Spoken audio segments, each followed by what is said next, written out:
Mr. Harper, Voice for Children. I see we've only got one question each. Just to start with, can I just make sure I'm not stepping on anybody's toes that none of the paid professional journalists have contacted you and asked you for any kind of an exclusive or a scoop or anything?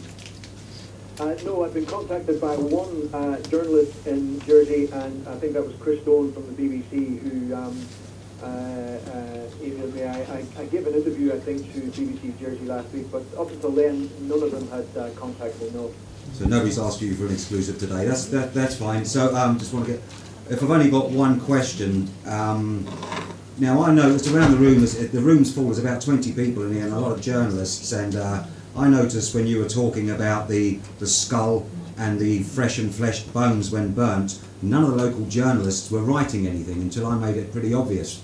And with all the evidence and facts that are in the public domain now, and what you've told us this morning, that there's severe doubt that this is a piece of coconut, do you think that's going to make any difference to what the journalists write, because they seem to have made up their mind it's coconut in spite of all the evidence to the contrary? Do you think it's going to make a blind bit of difference what you said this morning to the way the journalists are going to report anything?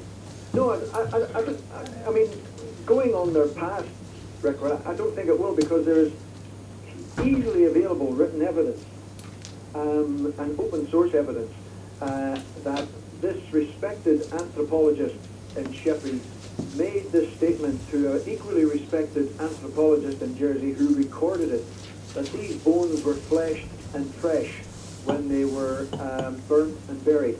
Now that is a stark statement, and it is a statement which, if it was to appear as a headline in the newspaper might be accused of lurid headlines, but those are the words that anthropologist used. He said the bones were fleshed and fresh when they were burnt and buried.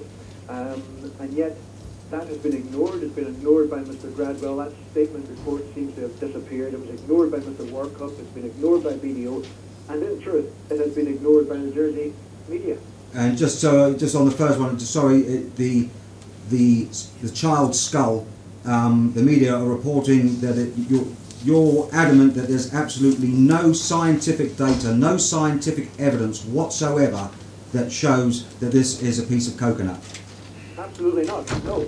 As I've said during my evidence to the scrutiny committee, the item was passed about in a laboratory which was only qualified to carbon date it, to say what it was. When it came back to the anthropologist in Jersey, she was deliberately misquoted by Mr. Gradwell and by the media in Jersey as saying that she had changed her mind.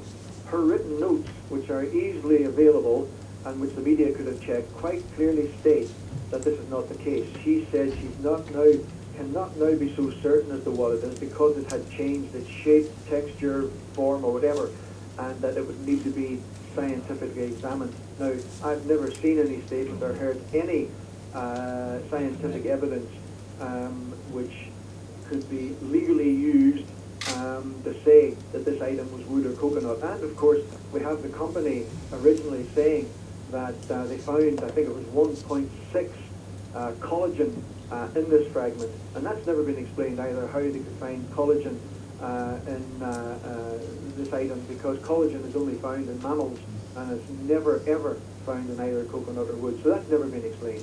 Yeah, thanks. I don't want to push my luck, but so we can we'll see what the media report on this, or what they don't report on it, and thanks for your time.